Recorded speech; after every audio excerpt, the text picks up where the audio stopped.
नमस्कार, live India में आपका स्वागत है। मैं अनिल सम्राट। उत्तर प्रदेश के मुख्यमंत्री योगी आदित्यनाथ ने बजट पर कहा कि पहली बार 65 करोड़ से अधिक पर्यटक उत्तर प्रदेश आए, जिनमें 14 लाख से अधिक विदेशी पर्यटक थे। 2025-26 का यह बजट गरीब, अन्नदाता, किसान और युवा महिलाओं के उत्थान को समर्पित है। यह बजट 8 लाख करोड़ रुपए से अधिक का है। यह बजट डबल इंजन सरकार की प्रतिबद्धता को भी दिखाता है कि हर ग्राम पंचायत में 5 से 7 रोजगार सृजन की संभावना स्वतःस्फूर्त भाव के साथ वहां दिखाई देती है। 2023-24 का बजट उत्तर प्रदेश के अंदर एक त्वरित, सर्वसमावेशी और समग्र विकास के साथ आत्मनिर्भर उत्तर प्रदेश की नींव को सुदृढ़ करने वाला बजट प्रस्तुत किया गया था और 2025-26 का बजट एक राम राज्य के लिए समर्पित, लोक मंगल की कामना से समर्पित बजट था। तो 2025-26 के अंदर जो 2024-25 का हमारा बजट था, ये उत्तर प्रदेश के अंदर टूरिज्म में भी, ट्रेड में भी, टेक्नोलॉजी में भी एक नए उछाल लाने वाला बजट था। पहली बार 65 करोड़ से अधिक पर्यटक उत्तर प्रदेश के अंदर आए। 14 लाख से अधिक इसमें विदेशी पर्यटक भी थे। और पर्यटन में जो उत्तर प्रदेश पहले तीसरे नंबर पर था, वह उसने 2019 के बाद से जो गति पकड़ी, वह नंबर 1 पर देश के अंदर आने में सफल हुआ है।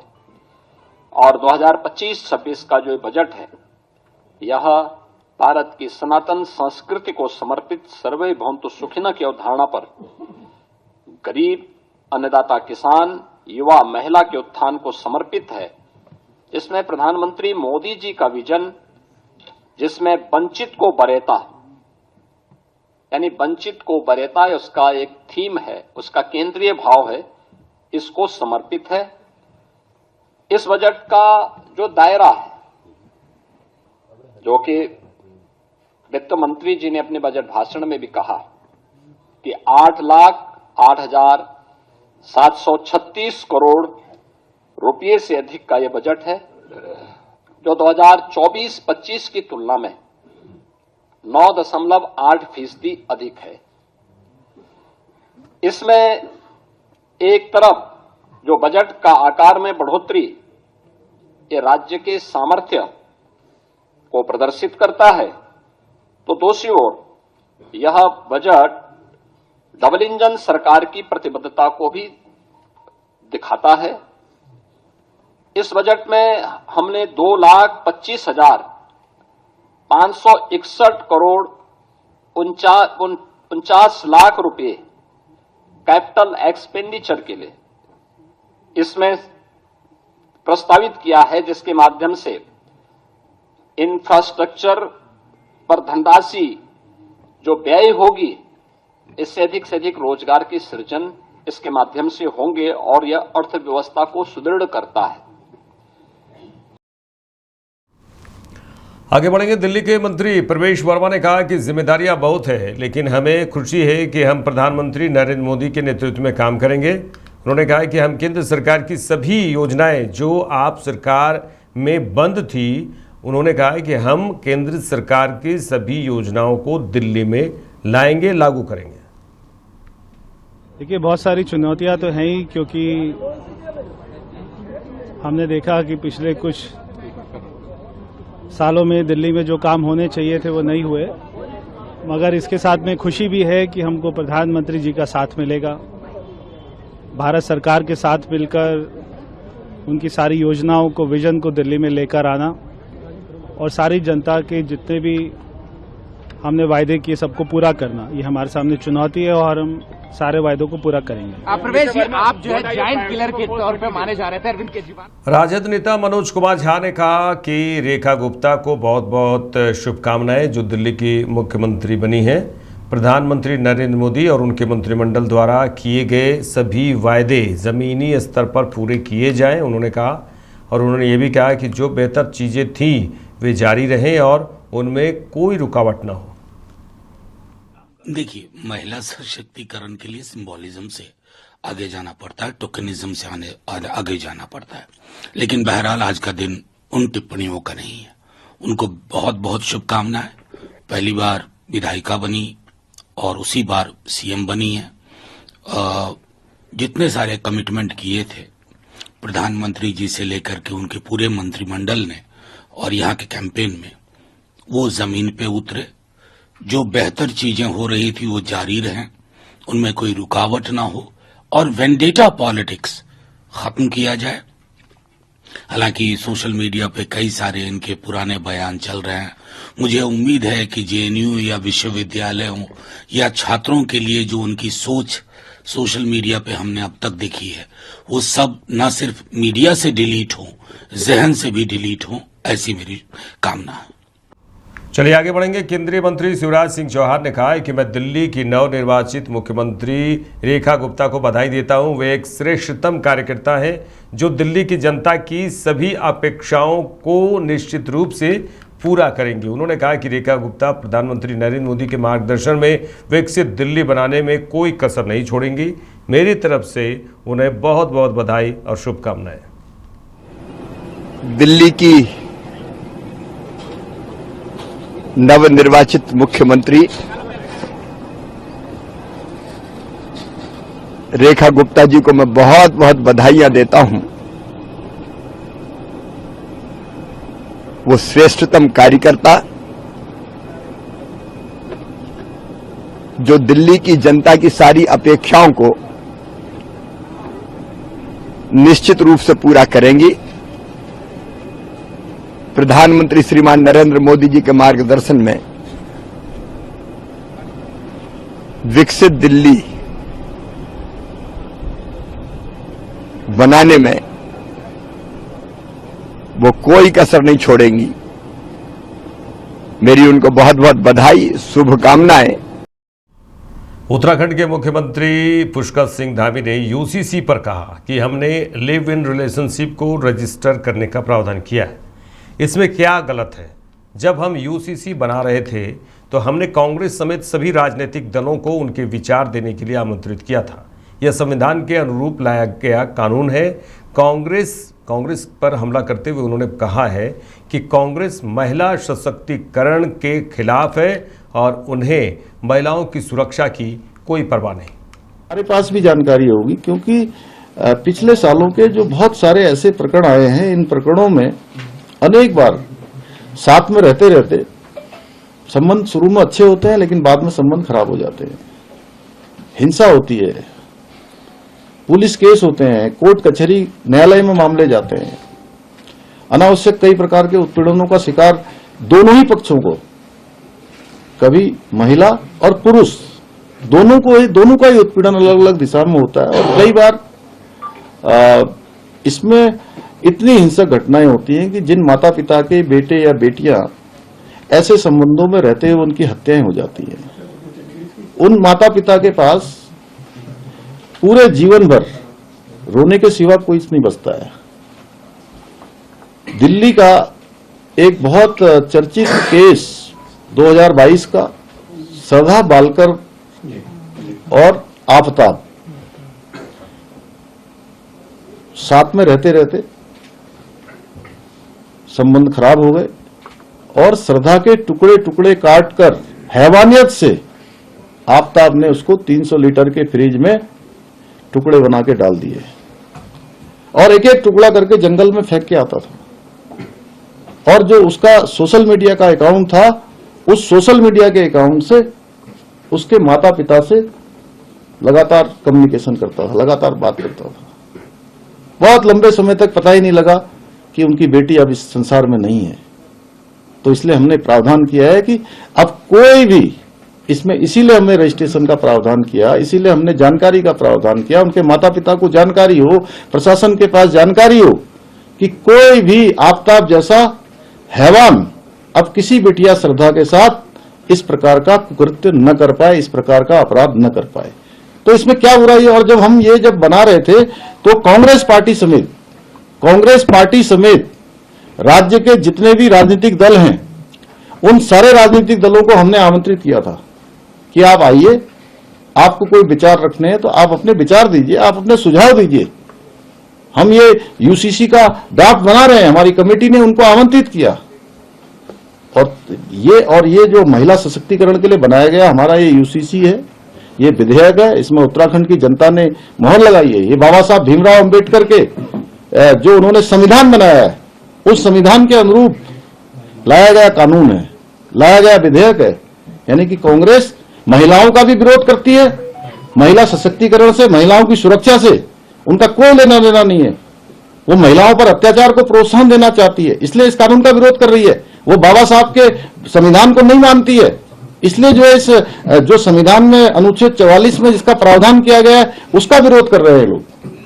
इसलिए ये बात यहीं तक नहीं चलने वाली है कि आप लोग उत्तराखंड की देवतुल्य जनता को भ्रम में नहीं डाल सकते। उत्तराखंड की जनता ने हमको जो है काम करने के लिए अवसर दिया है।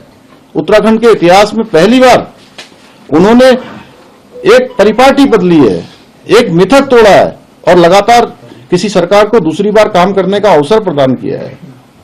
और इसमें जो हम यूसीसी लाए हैं, ये उत्तराखंड की जनता ने उस पर मैंडेट दिया है हमको। अगर मेरे से कोई पूछे कि इस यूसीसी का श्रेय किसको दिया जाता है, तो मैं कहूंगा यूसीसी का श्रेय देवभूमि उत्तराखंड की जनता को दिया जाता है, जिसने हमारे संकल्प को सिद्धि तक पहुंचाने का काम किया। अगर हमने उनके सामने संकल्प रखा था, जब हम चुनाव में जा रहे थे, तो हमने कहा कि भाई हमारा ये संकल्प है, हम सरकार में आएंगे तो सबसे पहले हम यूसीसी लागू करेंगे। तो उत्तराखंड की जनता ने इसके लिए आशीर्वाद दिया है। मैं समझता हूं कि और इसके साथ साथ एक भ्रम और फैलाने का काम हो रहा है कि जी कोई बाहर से आकर कोई अगर शादी कर लेगा लड़का या लड़की तो वो उत्तराखंड का निवासी हो जाएगा। उत्तराखंड का स्थायी निवास क्या होगा, उसको मूल निवास मिल जाएगा। ये सब भ्रम है भाई। ये केवल यूसीसी के तहत जो प्रावधान किए गए हैं। मध्य प्रदेश के मुख्यमंत्री डॉक्टर मोहन यादव ने कहा कि 21 राज्यों में बीजेपी की सरकार का बनना बड़ी बात है। प्रधानमंत्री नरेंद्र मोदी के नेतृत्व में निश्चित रूप से डबल इंजन सरकार चलेगी और विकास का नया कीर्तिमान बनेगा। आज दिल्ली में नई सरकार के गठन के साथ यशस्वी मुख्यमंत्री श्रीमती गुप्ता जी ने जो अपनी शपथ ली है, मेरी अपनी ओर से शुभकामना भी। यशस्वी प्रधानमंत्री, माननीय गृह मंत्री, माननीय जेपी नड्डा जी, सभी वरिष्ठों की मौजूदगी में हमारे अपने भाजपा के 21 राज्यों में भाजपा की सरकार का बनना ये अपने आप में बड़ी बात है। और खासकर इसका सबका मजा तब बढ़ जाता है जब दिल्ली में 27 साल बाद हमारी अपनी बहन मुख्यमंत्री करके शपथ लेती है। मेरी अपनी ओर से उनको शुभकामना भी है और यशस्वी प्रधानमंत्री के नेतृत्व में निश्चित रूप से डबल इंजन की सरकार चलेगी और विकास का नया कीर्तिमान बनेगा। मुख्यमंत्री नीतीश कुमार प्रगति यात्रा के दौरान हेलीकॉप्टर से नालंदा जिले के बिंद, सेबैत, धरहरा, नालंदा मोड़ और नानंद गांव पहुंचे, जहां मुख्यमंत्री नीतीश कुमार नानंद गांव से ही 820 करोड़ रुपए की लागत से 263 योजनाओं का उद्घाटन और शिलान्यास कर जिले को बड़ी सौगात दी है। बता दें कि मुख्यमंत्री नीतीश कुमार अपने गृह जिला नालंदा के सवेद, धरहरा, नानंद और बिंद में प्रगति यात्रा के दौरान जिले के विकास योजनाओं में बड़ी सौगात दी है।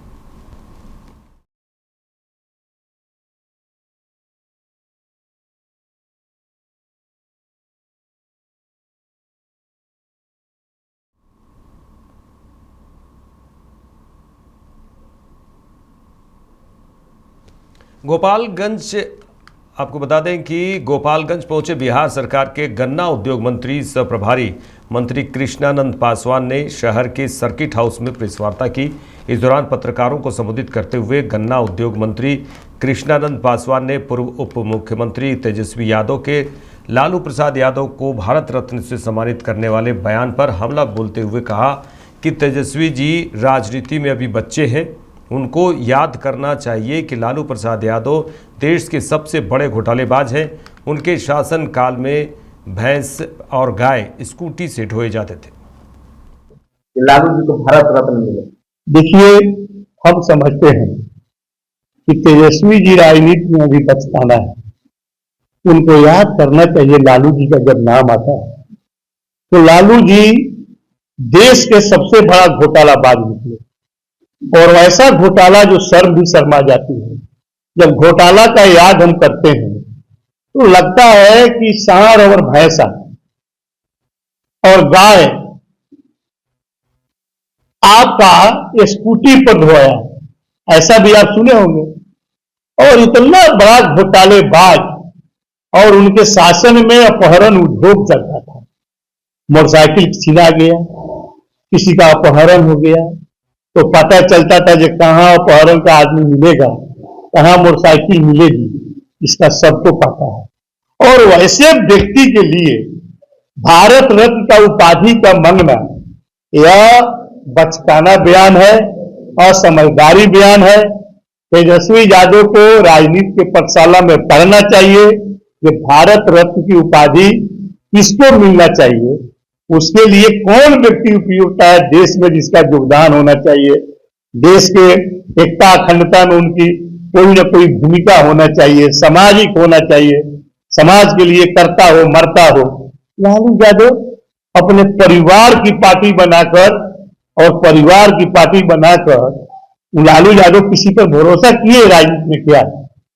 जब लालू यादव सत्ता से हट रहे थे, याद कीजिए, चर्चाएं चल रही थी अब्दुल बारी सिद्दीकी मुख्यमंत्री होंगे, रामचंद्र पूर्वे होंगे, जगदानंद सिंह होंगे। लालू यादव किसी पर भरोसा नहीं किए, अपने अनपढ़ पत्नी पर भरोसा किए। यह लालू यादव का देश के में त्याग की भावना है।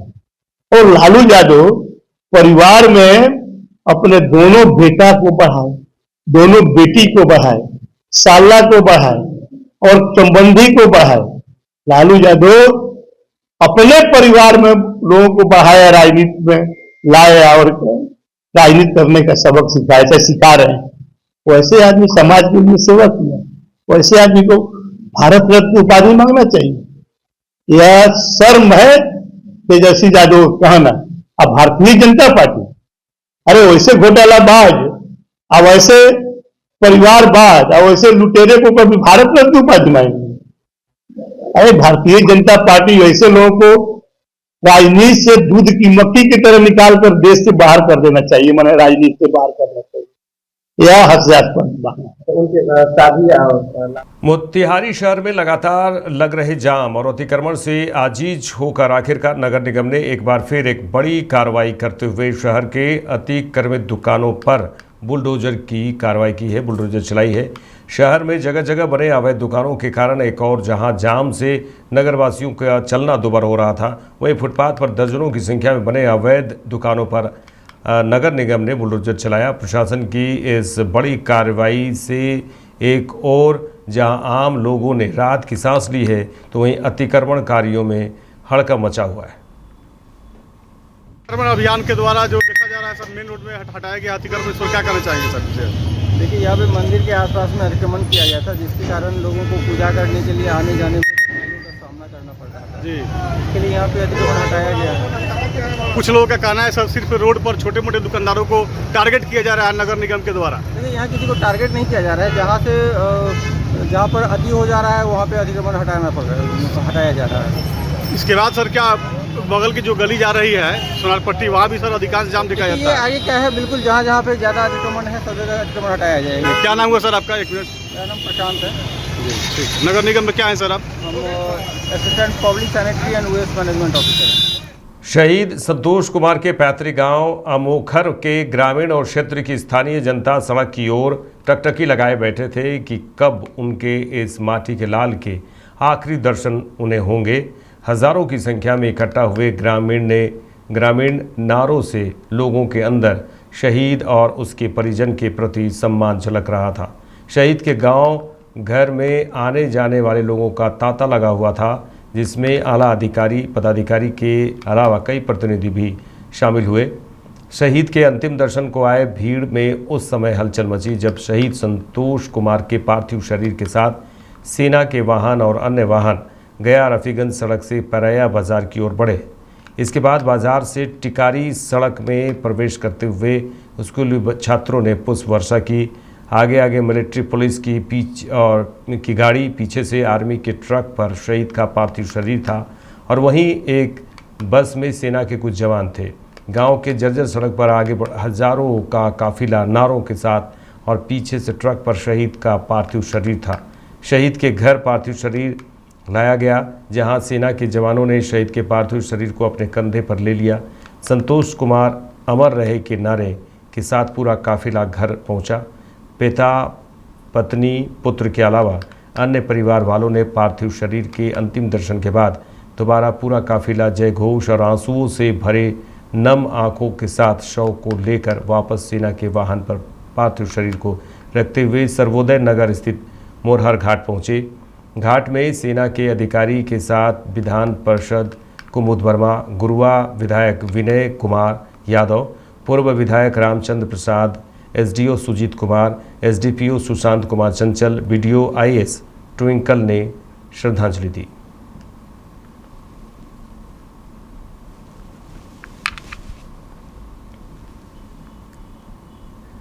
मेरे साथ इस बुलेटिन में इतना ही। देश दुनिया की तमाम खबरों के लिए देखते रहिए लाइव इंडिया। नमस्कार।